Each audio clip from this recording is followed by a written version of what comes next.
Hello जी। आप सभी का आध्यात्मिक संसार में बहुत बहुत स्वागत है। जैसा कि आप सभी जानते हैं, नवरात्रि का पावन पर्व आने वाला है और सभी साधक और साधिकाएं नवरात्रि में विशेष प्रकार की साधनाएं तांत्रिक अपने तंत्र मंत्र से तैयार रहते हैं, क्योंकि नवरात्रि जो है वो सभी क्रियाओं के लिए महत्वपूर्ण होता है। चाहे वो योगिक क्रियाएं हों, चाहे तांत्रिक क्रियाएं हों, चाहे वैदिक क्रियाएं हों, सभी क्रियाओं में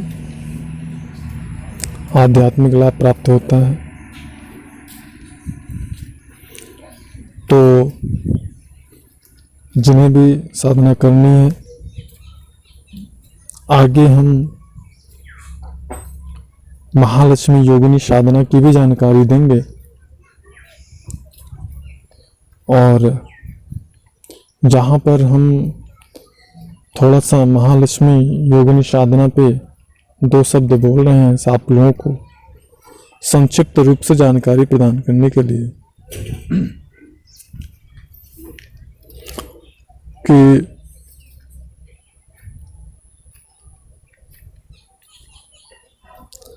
महालक्ष्मी योगिनी साधना क्यों करना है या क्यों करते हैं और इससे किस प्रकार का लाभ है और क्या इससे कोई नुकसान हो सकता है या नहीं हो सकता है। तो महालक्ष्मी योगिनी साधना करने से साधक की जो आर्थिक रूप से जो समस्याएं उसके जीवन में रहती हैं, आर्थिक समस्या को लेकर के वह समस्याएं दूर हो जाती हैं और आज के समय में जो जॉइंट फैमिली होती है, संयुक्त फैमिली जिसको बोलते हैं, ऐसी फैमिली टूटने के कगार पे सिर्फ इसलिए आ जाते हैं क्योंकि वहाँ पे कमी रहता है, अर्थ संबंधी क्लेश हमेशा बने रहते हैं, ऐसा देखा गया है। तो महालक्ष्मी योगिनी साधना करने से साधक की धन संबंधी जो समस्याएं होते हैं, ये समस्याएं समाप्त हो जाती हैं और अगर साधक का धन रुका हुआ है या व्यापार में कोई समस्या आ रही है, कोई कारोबार करता है, कोई बिजनेस कर रहा है, तो उसमें धन का आवागमन अगर रुक गया रहता है किन्हीं कारणों तो ये सारी समस्याएं दूर हो जाती हैं।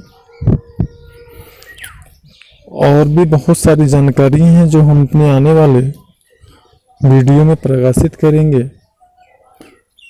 और अब हमारी इस जानकारी का जो शीर्षक है कुंभक। तो कुंभक क्या है?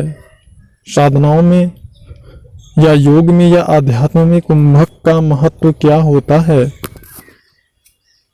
इसके संदर्भ में आपको पूर्ण जानकारी प्राप्त होगी। बने रहिए लास्ट तक। जैसे कि योग की ये भाषा है कुंभक। कुंभक जो होता है वह 2 प्रकार का होता है और ये कुंभक सभी लोग अपनी अपनी तरीकों से लगाते हैं। और अगर ये कहा जाए कि कुंभक के सिद्ध होने के बाद ही किसी भी साधक या साधिका को सिद्धियों का ABCD पता चलता है, तो यह गलत नहीं होगा। जब साधक कुंभक लगाते लगाते सिद्धता को प्राप्त होता है और उसके कुंभक की एक निश्चित समय सीमा होती है, तो साधक को छोटी मोटी जो सिद्धियां होती हैं वह प्राप्त होना शुरू हो जाती हैं। स्वतः ही उनके बारे में ज्ञान होने शुरू हो जाते हैं। और कुंभक लगाने के 2 तरीके होते हैं और कुंभक लगाया भी जाता है 2 प्रकार से। पहला जो है वो आंतरिक कुंभक और दूसरा होता है बाह्य कुंभक। आंतरिक कुंभक में प्राणवायु को अंदर पर्याप्त मात्रा में जितना हो सके भर के रोकने को आंतरिक कुंभक कहते हैं, और पूर्ण रूप से प्राणवायु को बाहर निकाल देने के बाद में बाहर ही रोक के रखते हैं, इसे बाह्य कुंभक कहते हैं। अपने अपने साधना के अनुसार कुंभक की जो समय सीमा होती है वह अलग अलग होती है, लेकिन जो साधक कुंडलिनी ध्यान योग से संबंधित साधना कर रहे हैं ऐसे साधकों के लिए कुंभक का कठोर अभ्यास करना परम आवश्यक होता है। कुंभक की समय सीमा मिनिमम 1.5 मिनट का तो होना ही चाहिए, और ज़्यादा से ज़्यादा साधक की सामर्थ्य के ऊपर निर्भर करता है, उसकी शारीरिक तंदुरुस्ती के ऊपर निर्भर करता है, स्वास्थ्य के ऊपर निर्भर करता है कि साधक कितने देर तक का कुंभक लगा सकता है या वो लगाना चाहिए उसको। यहाँ पर मैं ये कहना चाहूँगा, जो भी साधक या साधिकाएं कुंभक का अभ्यास करते हैं या कर रही हैं, ऐसे साधक या साधिकाओं के लिए मेरा ये निर्देश है कि सर्वप्रथम कुंभक का प्रयास करने से पहले डॉक्टरी तौर पे अपने फिटनेस की पूरी जांच करा लें कि क्या वो डॉक्टरी तौर पे पूर्णतया स्वस्थ हैं अथवा नहीं, या उनके अंदर किसी प्रकार की कोई बीमारी है।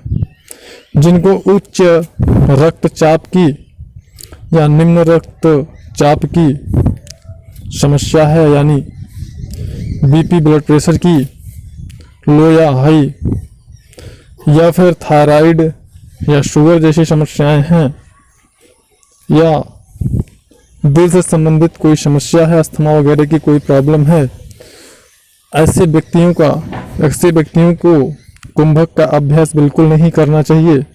और माताओं बहनों को प्रेगनेंसी के दौरान, गर्भावस्था के दौरान कुंभक का अभ्यास बिल्कुल भी नहीं करना चाहिए।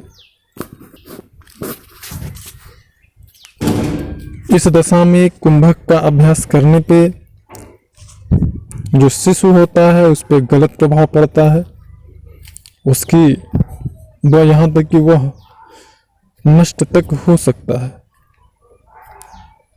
और जो बीमारियां हमने बताई उस अवस्था में अगर प्रयास किया जाएगा तो बहुत ही ज़्यादा समस्या सामने आ सकती है, साधक की जीवन लीला समाप्ति तक हो सकती है। तो जहाँ कुंभक के ढेरों लाभ हैं, ढेरों फायदे हैं, वहीं इसके अगर शारीरिक रूप से साधक स्वस्थ नहीं है तो बहुत ही कठोर समस्या सामने आ सकती है। कुंभक मैंने अपनी प्रीवियस वीडियो में बताया हुआ है कि जो इस ब्रह्मांड में शक्तियां विद्यमान हैं, यूनिवर्स में जो भी पावर स्थित है, वही शक्तियां हमारे शरीर रूपी पिंड में भी विद्यमान हैं। उन्हें जागृत करने के लिए कठोर अभ्यास की, नियम संयम की, आसन प्रत्याहार प्राणायाम धारणा ध्यान समाधि की जरूरत पड़ती है। और सबसे महत्वपूर्ण कि एक योग्य या कुशल मार्गदर्शक की जरूरत पड़ती है। दोस्तों, जब हम कुंभक लगाते हैं तो हमने जैसा कि बताया कि जो ये ब्रह्मांड है उसका एक छोटा सा स्वरूप हमारा शरीर रूपी या पिंड है। तो जब हम कुंभक लगाते हैं तो एक तरीके से हम सामान्य रूप से इस अपरा प्रकृति की चल रही व्यवस्था को रोकने की चेष्टा करते हैं। हमारा जो कुंभक है यह हठ योग के अंतर्गत आता है, और जब हम कठोर अभ्यास करते हुए कुंभक का अनुसरण करते हैं, सेवन करते हैं, तो प्रकृति की जो व्यवस्थाएं हैं उनमें अवरोध आने लगता है, जिससे जो दिव्य शक्तियां होती हैं वह साधक की मनोभाव को जांच करके परख करके उसके अनुरूप व्यवस्थाएं कर देती हैं और उस साधक को जो सिद्धियां हैं वह स्वतः ही प्राप्त होने लगती हैं। यहाँ पे हमने कुंभक का एक संक्षिप्त परिचय देने का प्रयास किया है। जिन साधक या साधिकाओं को इसके बारे में पूर्ण रूप से ज्ञान चाहिए, चूंकि यह ज्ञान, यह जानकारी आपको सोशल मीडिया पे मुझे नहीं लगता है कि प्राप्त हो पाएगा, कहीं भी नहीं मिलेगा। और हमारे चैनल पे पूर्णतः वास्तविक और सत्य जानकारियां ही प्रकाशित होती हैं, जो कि अनुभव पे आधारित होती हैं। सोशल ज्ञान पे या फिर किताबों से पाई हुई ज्ञानों पे, कई सुनाई बातों पे कोई भी ज्ञान प्रकाशित हमारे चैनल पे नहीं होता है। चैनल पे आप नए हैं तो चैनल को सब्सक्राइब कर सकते हैं, बेल आइकन को इनेबल कर सकते हैं, ताकि लेटेस्ट अपडेट से बने रहें, लेटेस्ट अपडेट से अपडेट रहें। और वीडियो अच्छा लगा हो, जानकारी अच्छी लगी हो तो लाइक जरूर करिएगा। आपके लाइक से इसके लाभ